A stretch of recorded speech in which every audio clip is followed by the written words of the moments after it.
మీరు బయట ఎంత చల్లగా ఉండనివ్వండి, అరుణాచలం దేవాలయంలోకి వెళ్ళి కూర్చుంటే ఒళ్ళు చెమటలు పోస్తుంది. అంత వేడిగా ఉంటుంది.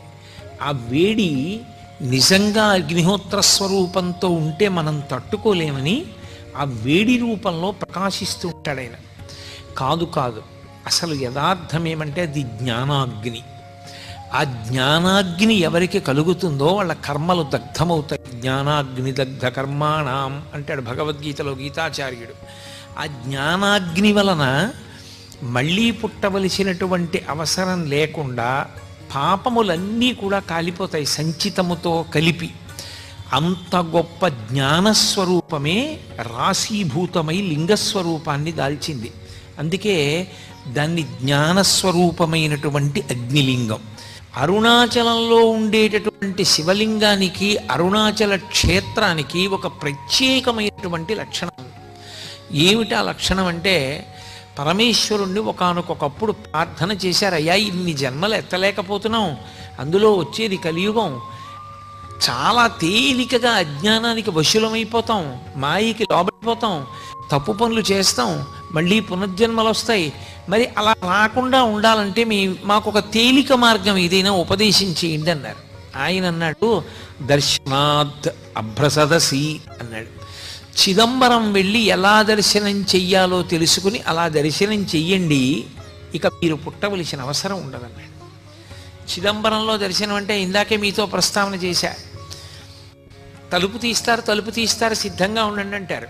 ఆ తెర తీస్తారు.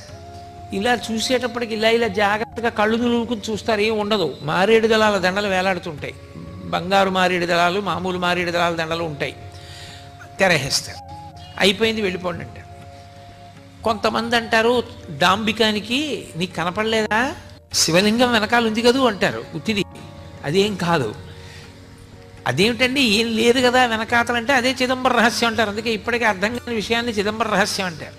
ఆకాశము అంటే అంతటా నిండిపోయి ఉంటుంది. అంతటా నిండిపోయిన ఆకాశములో అన్నీ ఉంటాయి. ఇప్పుడు మఠాకాశము అంటాం, అంతటా నిండిపోయినటువంటి ఆకాశం ఒకటి అనంతాకాశము అంటారు. అనంతాకాశమునందు మఠాకాశము అంటే ఓ గదిలో ఆకాశం ఉంటుంది. మళ్ళీ అందులో కుండ పెట్టారనుకోండి ఘటాకాశము, మళ్ళీ ఆ కుండలో ఖాళీ భాగం ఉంటుంది, అది ఆకాశం. ఏమీ లేదనకూడదు, శూన్యం అనకూడదు. శూన్యం బౌద్ధుల వాదన, ఆకాశము సనాతన ధర్మవాదన. అరుణాచలంలోకి వెళ్ళడానికి ఒకటే, పరమేశ్వర నాకేం తెలియదు, నాకున్నవన్నీ పాపాలే, నిన్ను నమ్ముకుని వస్తున్నాను, నువ్వే నన్ను అరుణాచల ప్రవేశం చేయించు అని అడిగినటువంటి వారికి అరుణాచల ప్రవేశం చేయిస్తారు తప్ప, అహంకృతితో కొంచెం డాంబికంగా బయలుదేరితే అరుణాచలంలోకి వెళ్ళరు అని. జ్ఞాన సంబంధనాయనారంతటి మహానుభావుడు వెళ్ళలేకపోయాడు, దొంగలు కొట్టేశారు. అప్పుడు ఆయన బాధపడితే ఉన్నవన్నీ ఎత్తుకుపోయిన తర్వాత ఈశ్వరుడి మీద పత్తికాలు పాడి పరమ నిరాడంబరంగా వినయంతో ప్రవేశిస్తే అరుణాచల పట్టణంలోకి ప్రవేశించగలిగాడు. అరుణాచలం అంత గొప్ప క్షేత్రం, అంత గొప్పగా పరమశివుడు వెలిసినటువంటి క్షేత్రం అరుణాచలం. మనం ఎక్కడికైనా శైవ క్షేత్రానికి వెడితే ఆ శివాలయంలో ఉండేటటువంటి శివలింగం ఏది ఉంటుందో దాన్ని మాత్రమే ప్రధానమైన శివస్వరూపంగా భావన చేస్తాం. ఉదాహరణకి మీరు కంచి వెళ్ళారనుకోండి, ఏకాంబరీశ్వరలింగము అని ఆ కాంచీపురంలో ఉండేటటువంటి పృథివీలింగమే గొప్పది. ఆ పృథివీలింగ దర్శనం ప్రధానంగా చేస్తాం. మిగిలినవన్నీ కూడా పరివార దేవతలు ఇతరమైనటువంటి లింగాలు ఉంటాయి శివాలయంలో, కానీ ప్రధానమైన లింగం కాంచీపురంలో పృథివీలింగం. ఆ శివలింగాన్ని దర్శనం చేస్తాం. అరుణాచల క్షేత్రం దగ్గరికి వచ్చేటప్పటికి మాత్రం ఒక్కడే శివుడు అరుణాచలంలో ఉన్నటువంటి శివలింగ స్వరూపమే కాదు, అరుణాచలంలో 3 రూపాలతో ఉంటాడు పరమేశ్వరుడు. ఒకటి అరుణాచలంలో ఉన్నటువంటి దేవాలయం లోపల ఉన్నటువంటి శివలింగ స్వరూపం ఒకటి, అది ప్రధానమైన లింగస్వరూపం. 2 అరుణాచలం కొండంతా కలిపి శివస్వరూపం, అది అగ్నిస్వరూపం. అందుకే కృతయుగంలో అది అగ్నిస్వరూపంగా ఒక పెద్ద జ్యోతిస్సుగా వెలుగుతుండేదిట. అదే త్రేతాయుగం దగ్గరికి వచ్చేటప్పటికీ మణులతో కూడినటువంటి శివలింగమైంది. అదే ద్వాపర యుగంలోకి వచ్చేటప్పటికి పెద్ద స్వర్ణలింగమైంది. కలియుగంలోకి వచ్చేటప్పటికి మరకత లింగమైంది.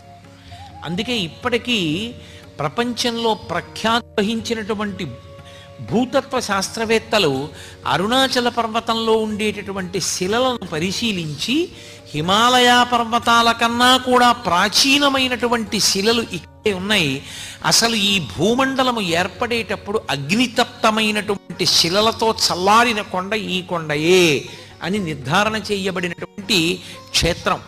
ఇప్పటికీ అరుణాచలంలో దేవాలయానికి పునర్నిర్మాణం చేస్తున్నప్పుడు కుంభాభిషేక సమయంలో అక్కడ ఒక సొరంగ మార్గం కనపడింది. భగవాన్ రమణులు చెప్తూ ఉండేవారు, ఆ సొరంగం అరుణాచలం కొండ మధ్య భాగంలోకి వెడుతుంది. పైకి కొండ కనపడుతుంది, ఈ మాంసనేత్రానికి ఒక కొండలా కనపడుతుంది, కానీ యథార్థమునకు అది ఒక జ్యోతి స్వరూపం, అదొక పెద్ద జ్యోతి. ఎందరో మహాపురుషులు దర్శనం చేశారు, ఎందరికో దర్శనాలు అయ్యాయి, ఎన్నో చోట్ల గ్రంథస్థం అయ్యాయి ఆ విషయాలు. అరుణాచల క్షేత్రం లోపల పశ్చిమ దిక్కుగా ఉండేటటువంటి సరోవరానికి శివగంగా అని పేరు. అది తిరుమలాంబా సముద్రం నుంచి ఒక కాలవ ద్వారా తీసుకొస్తారు. రెండవ పక్కన ఉండేటటువంటి తీర్థం బ్రహ్మతీర్థం. అలాగే మీకు అరుణాచలంలో ఖడ్గతీర్థం, సర్వతీర్థం, ఈశాన్య తీర్థం, అగస్త్య తీర్థం, బ్రహ్మతీర్థం, శివగంగ, యమున, ఎన్ని సరస్సులు ఉంటాయి. ప్రతి సరస్సుకి స్థల పురాణం ఉంది. ఒక్కొక్క సరస్సు ఒక్కొక్క కారణానికి వచ్చింది. అగస్త్య మహర్షి ప్రతి సంవత్సరం మార్గశీర్ష మాసంలో వస్తారట. వచ్చి తన శిష్యులతో గిరి ప్రదక్షిణం చేసి ఆ సరస్సులో స్నానం చేసి పెడతారు. ఒక్కొక్క సరస్సులో స్నానానికి ఒక్కొక్క ప్రత్యేకమైన విభూతి కలుగుతుంది. ఒక సరస్సులో స్నానం చేస్తే అపారమైన భక్తి కలుగుతుంది. ఒక సరస్సులో స్నానం చేస్తే సరస్వతి కటాక్షము కలుగుతుంది. ఒక సరస్సులో స్నానం చేస్తే పాప సంచయం అంతా కూడా దగ్ధమవుతుంది. అంత గొప్ప గొప్ప సరస్సులతో నిండి ఉంటుంది ఆ క్షేత్రం అంతా. స్వయంగా చతుర్ముఖ బ్రహ్మగారే అరుణాచల క్షేత్రంలో ఆరాధన చేసి స్నానం చేసేటటువంటి సరస్సు ఆ బ్రహ్మ సరస్సు అని పిలుస్తారు. శివుడి శరీరం మీద కాంతి పడేటట్టుగా మెరుపులతో కూడినటువంటి బట్ట శివలింగానికి కట్టిన పుణ్యం ఇచ్చి సాలెపురుగుకి మోక్షం ఇచ్చాడు. అలాగే అక్కడ ఒక ఏనుగు కొండలలోకి ప్రవేశించింది. ప్రవేశించి తన మదజలధారల చేత ఆకులను తడిపింది. ఆ ఆకులు తడిసి ఆ బొట్లు శివలింగం మీద పడ్డాయి. శివలింగం మీద అభిషేకం చేసిందన్న పుణ్యం ఇచ్చి ఏనుక్కి పునరావృత్తి రాహిత్యం ఇచ్చారు. అలాగే ఒక ఎలుక అరుణాచల పర్వతంలోకి దూరింది. దూరి అది తవ్వింది. తవ్వితే దాని లోపల ఉన్నటువంటి ఆ రాళ్ల మీద సూర్యకిరణాలు పడ్డాయి. మణులు ప్రకాశించినట్టుగా ప్రకాశించేవి. ఆ ప్రకాశించిన కాంతులు పడిన కారణం చేత మణుల చేత దీప శోభని వెలిగింపచేసింది అని ఆ ఎలుక మళ్ళీ పుట్టవలసిన అవసరం లేని స్థితిని పొందింది.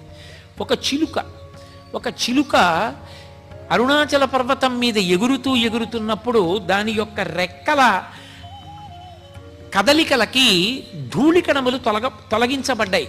అరుణాచల పర్వతాన్ని శుభ్రం చేసింది అని చెప్పి దానికి మోక్షం ఇచ్చారు. అన్నిటికన్నా ఆశ్చర్యం, ఒకప్పుడు అరుణాచల దేవాలయంలోకి గ్రద్ద ప్రవేశించింది. బలిపీఠం మీద ఉన్నటువంటి కబళం కింద పడితే తిందామని అది వాలి కూర్చోడానికి అవకాశం లేక తన రెక్కలతో అల్లార్చింది. ఆ ముద్ద కోసం కబళం కింద పడింది. అది రెక్కలు అల్లార్చినప్పుడు ఆ బలిపీఠం మీద ఉన్న ధూళి కొంత ఎగిరింది. ధూళి ఎగిరింది కాబట్టి అది దేవాలయాన్ని తుడిచింది అని మోక్షం ఇచ్చాడు. అందుకే ఆ లింగము అగ్నిలింగము అనడానికి కారణం అదే. అక్కడ ఈశ్వరుడు అసుతోషుడు అని పేరు ఆయనకి. అసుతోషుడు అంటే విపరీతంగా సంతోషిస్తాడు. ఎందుకంత సంతోషం అంటే మీరు చెప్పలేరు, దానికి కారణం ఉండదు. ఇప్పటికీ అరుణాచల క్షేత్రానికి దేవతలు, గంధర్వులు, యక్షులు, గంధర్వులు, కిన్నెరులు, కింపురుషులు వచ్చి పరమశివుణ్ణి సేవించి వెడుతుంటారు. భగవాన్ రమణుల దగ్గరికి శ్రీమతి తల్యార్ ఖాన్ అని ఒక ఆవిడను పశ్చిమ దేశాల నుంచి వచ్చినటువంటి సాధకురాలు అరుణ అని ఒక ఆవిడ, ఇద్దరు ఉండేవారు. వాళ్ళిద్దరూ ఒకప్పుడు అరుణాచలం కొండ ఎక్కి కొండ మీద పడుకున్నారు. పడుకోవడం అంటే కొండ మీద ధ్యానం చేస్తున్నారు. వాళ్ళకి ధ్యానం చేస్తూ ఉండగా అద్భుతమైన సంగీతం వినపడింది. అందులో ఈ శ్రీమతి తల్యార్ ఖాన్ ఆవిడే పాతాళలింగ దేవాలయాన్ని అంతటినీ కూడా పునర్నిర్మాణం చేసింది. ఎన్నో సరోవరములు ఆ దేవాలయం యొక్క పాదాల ఆ కొండ పాదముల దగ్గర ఎన్నో సరోవరములు ఏర్పడి ఉంటాయి. అంత గొప్ప క్షేత్రం అరుణాచల క్షేత్రం. అటువంటి అరుణాచల క్షేత్రంలో అసలు ఆ దేవాలయంలో అత్యద్భుతమైనటువంటి విషయం ఏమిటంటే అసలు ప్రాకారములు, ఆ 3 ప్రాకారములు ఒక్కొక్క ప్రాకారం దాటి లోపలికి వెడుతుంటే ప్రత్యేకించి 100 కాళ్ల మంటపం, 16 కాళ్ల మంటపం అటువంటి వాటి దగ్గర నిలబడి చూస్తే ఎదురుగుండా స్థూల శివుడైనటువంటి కొండ కనపడుతుంటుంది. లోపల శివలింగ దర్శనం కూడా చెయ్యవచ్చు. అది కొంచెం తపోదృష్టితో చూసిన వాళ్ళకి లోపల ఉన్నటువంటి సిద్ధపురుషుణ్ణి కూడా మనసులో కనీసం ధ్యానంలో దర్శనం చెయ్యొచ్చు. అంతటి పరమోత్కృష్టమైన క్షేత్రం.